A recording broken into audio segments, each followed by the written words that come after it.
ഇത് എന്തിനാ സുഖട്ടാ നമ്മള് മോളെ വീട്ടിൽ പോകാണ്ട് ഇങ്ങോട്ട് വരുന്നത്? എത്ര കാലം വെച്ചിട്ടാ മക്കളുടെ ചീത്തയും കെട്ട് അവർക്ക് ബാധ്യതയായി നമ്മൾ കഴിയുന്നു. അതിനെക്കാട്ടി നല്ലത് നമ്മുടെ ജീവിതം ഇവിടെ അവസാനിപ്പിക്കുന്നതാ. എന്നാ പിന്നെ ആർക്കും ഒരു ബാധ്യതയില്ലല്ലോ. എന്താ സുഖട്ടാ നിങ്ങൾ എന്താ പറയുന്നത്?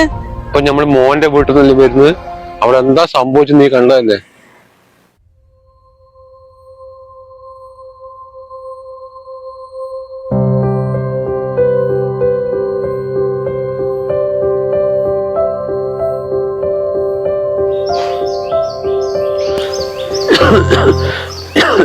എന്താ സുഖട്ടാ എന്തെങ്കിലും പ്രശ്നമുണ്ടാ?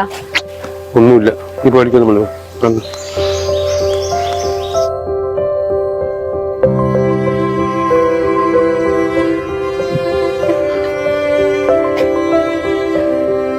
എന്താ നീ വാ.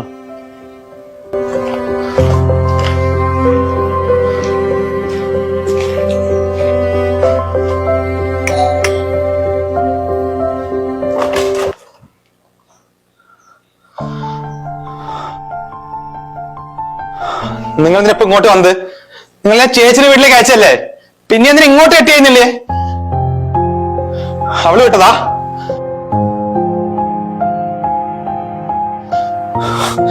6 മാസം നോക്കിയിട്ടില്ല അങ്ങോട്ട് വിട്ടത്.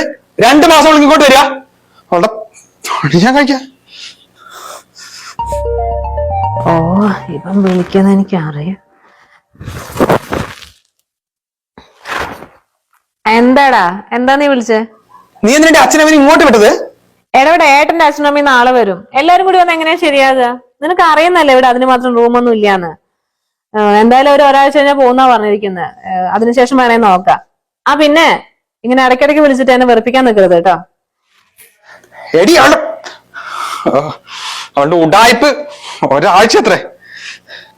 ഞങ്ങളിപ്പോ എന്താ ചെയ്യേണ്ടത്? ഇതെന്റെ വാഴൊന്നും കേൾപ്പിക്കണ്ട. ഒരാഴ്ച അഡ്ജസ്റ്റ് ചെയ്ത് എങ്ങനെ ഇരുന്നോടെ? എന്തെങ്കിലും പറയാൻ കെട്ടി എഴുന്നല്ല. നിങ്ങൾ എനിക്ക് മാത്രമല്ല അവൾക്ക് നോക്കാൻ എത്ര വാദമുണ്ട്. എന്തായാലും ഇവിടെ എത്ര ദിവസം അധികം ഇരിക്കുന്നത് അത് അവിടെ ഇരുന്നിട്ട് ഇങ്ങോട്ട് വന്നാൽ മതി. അവിടെ തേങ്ങ കോല.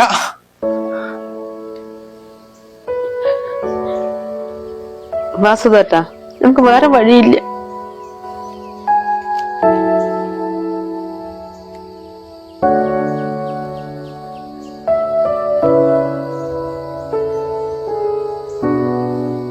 ചെറുപ്പത്തിൽ സ്കൂളിൽ വിട്ട് വരുമ്പോഴേക്കും അച്ഛൻ അമ്മ പറഞ്ഞ് ഓടി വരുന്ന കുട്ടികളെ എന്ത് സ്നേഹമായിരുന്നു അവർക്ക്. നമ്മുടെ മക്കൾക്കൊക്കെ എന്താ പറ്റും സുഖട്ടാ? അന്ന് പറഞ്ഞിട്ട് കാര്യമില്ല പഞ്ചേ. ഇപ്പത്തെ കാര്യം അങ്ങനെയാ. എനിക്കാണെങ്കിൽ അസുഖം വന്ന് പണിക്കും പോകാൻ പറ്റണ്ടേ. സേവിക്കാൻ 5 പൈസ ഇല്ല. അപ്പൊ ഇതെല്ലാം നമ്മൾ അനുഭവിക്കേണ്ടി വരും.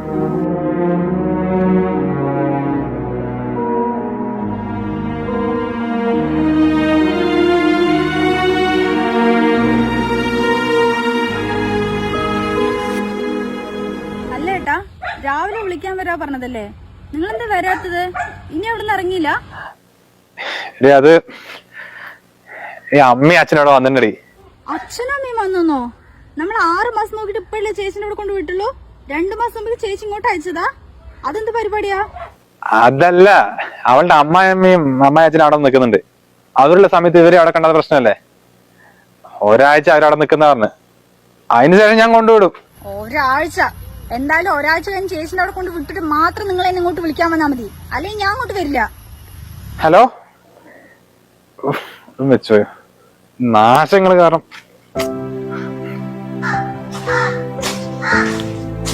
മോനെ എന്താടാ കഴിക്കാൻ ഉണ്ടാക്കേണ്ടത്? എന്തെങ്കിലും ഒന്ന് ഉണ്ടാക്കിയായിരുന്നു.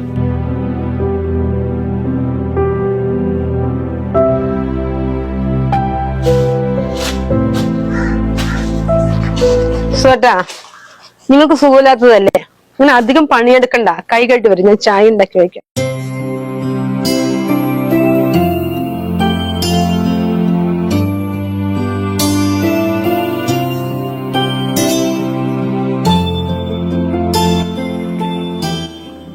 കഴിച്ചോളൂ. അവൻ കഴിച്ചോ? അവനൊക്കെ കഴിച്ചു കേട്ടാ. നിങ്ങൾ മാത്രമേ കഴിക്കാനുള്ളൂ. നിങ്ങൾ കഴിക്കേ. എനിക്ക് 2 മതി. 2 നിങ്ങൾ മരുന്ന് കഴിക്കുന്ന ആളല്ലേ, അത് മുഴുവനും കഴിക്കേ. അതിൽ അത്രയല്ലേ ഉള്ളൂ. അതല്ല, കൂടുതൽ കഴിച്ചാലേ മോള് ചീത്ത പറയുന്ന മതി. ഇവനും പറഞ്ഞല്ലോ. അതെല്ലാം കൂടി കേൾക്കാൻ എനിക്കാവില്ലല്ലേ. നീ കഴിച്ചോ, നിന്നെയൊന്നും പറയില്ലല്ലോ.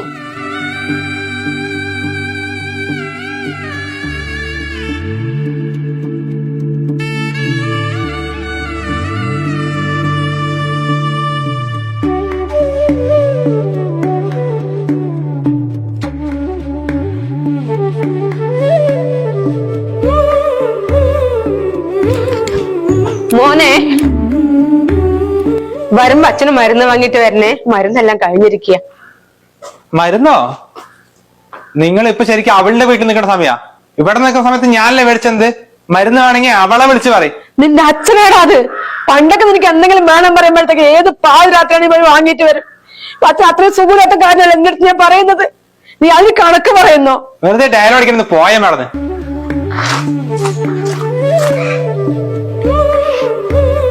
എന്തിനാ വണ്ടി രാവിലെ തന്നെ അവിടെ ചീത്ത വെക്കുന്നത്? എനിക്ക് കുഴപ്പമൊന്നുമില്ല, എനിക്ക് മരുന്ന് വേണ്ട. സുഖേട്ടാ, എനിക്ക് ഒരു പ്രാർത്ഥനയുള്ളൂ. എന്തെങ്കിലും ആവാൻ നമുക്ക് രണ്ടാൾക്കും ഒരുമിച്ച് സംഭവിക്കണമെന്ന്.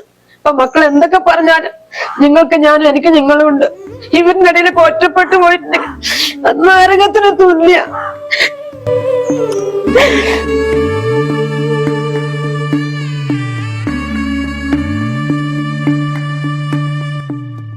ആ അളിയന്റെ അച്ഛനമ്മയും പോയിട്ടോ? ഇല്ലല്ല, അവള് വിളിച്ചു തരണമെന്നല്ല. എന്റെ ഒരു ഫ്രണ്ട് ഉണ്ടായിരുന്നു അവിടെ, ഞാനും വിളിച്ചു ചോദിച്ച. അതിന്റെ ആവശ്യമൊന്നുമില്ല, അവരിവിടെ നിന്ന് പോയി. ആ അരമണിക്കൂറേ ബസ്സിന് പൈസ കൊടുത്തു.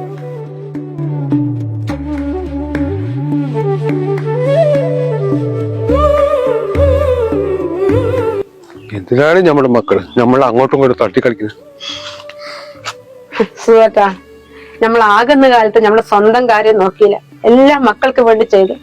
അവസാനം ഒരു വീടുള്ളത് വിറ്റ് മോളെ കല്യാണം കഴിച്ചു കൊടുത്തു. നമ്മളിൽ 5 പൈസയില്ല, ഇരിക്കാൻ വീടുമില്ല. ഇതുപോലെ ചെയ്യുന്ന എല്ലാ അച്ഛനമ്മമാർക്കും നമ്മളൊരു പാഠമാകട്ടെ.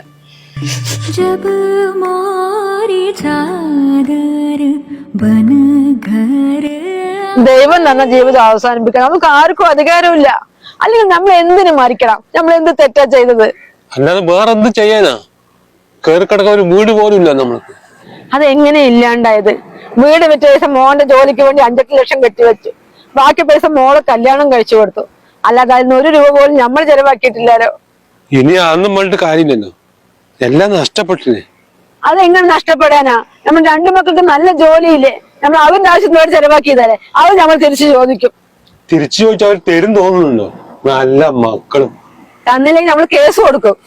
കേസ് കൊടുക്ക്, നമ്മുടെ മക്കളല്ലേ അവര്. ആ ബോധം നമ്മുടെ മക്കൾക്കും കൂടി വേണ്ടേ? എന്നപ്പോ നമ്മൾ ഇങ്ങനെ ഇവിടെ വന്നിരിക്കേണ്ടി വരുമോ? ഒരു തെറ്റും ചെയ്യാണ്ടല്ലേ നമ്മൾ ഇങ്ങനെ അനുഭവിക്കുന്നത്. സഹിച്ച് മതിയായി. ഇനി ഇവരെങ്ങനെ വിടാൻ തീരുമാനിച്ചിട്ടില്ല. ഒരു പാഠം പഠിച്ചു തരിക്കുള്ളൂ ഞാൻ.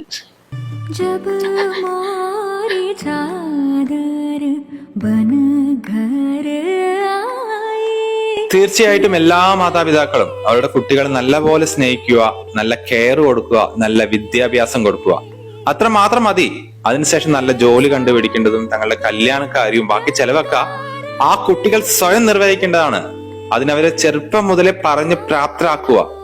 അല്ലാതെ നിങ്ങളുടെ സമ്പാദ്യം മുഴുവൻ ആ കുട്ടികളുടെ കല്യാണത്തിനും മറ്റു കാര്യങ്ങൾക്ക് വേണ്ടി ചെലവാക്കുമ്പോൾ വയസ്സാം കാലത്ത് 1 രൂപ പോലും നിങ്ങളുടെ ബാങ്കിൽ സേവിങ്സ് ഉണ്ടായില്ല. അങ്ങനെ വരുമ്പോൾ ഭൂരിപക്ഷം വരുന്ന മക്കൾക്കും ഈ മാതാപിതാക്കൾ ഒരു ബാധ്യതയായി മാറും. അവർ നിങ്ങളെ തട്ടിക്കളിക്കും. അതുകൊണ്ട് ആകുന്ന സമയത്ത്, ജോലിക്ക് പോകുന്ന സമയത്ത് നിങ്ങളുടെ സ്വന്തം പേരിൽ കുറച്ച് സേവിങ്സ് ഉണ്ടാക്കാൻ ശ്രമിക്കുക. അതുപോലെ നിങ്ങൾക്കൊരു വീടുണ്ടെങ്കിൽ അത് തീർച്ചയായിട്ടും മക്കളുടെ പേരിൽ എഴുതി കൊടുക്കാതിരിക്കുക. എങ്കിൽ ഒരു മാതാപിതാക്കൾക്കും ഈ ഒരു അവസ്ഥ ഉണ്ടായില്ല. അപ്പോൾ ഈ ഒരു വീഡിയോ നിങ്ങൾക്ക് ഇഷ്ടമായാൽ തീർച്ചയായും വീഡിയോ ഷെയർ ചെയ്ത് എല്ലാവരിലേക്കും എത്തിക്കുക.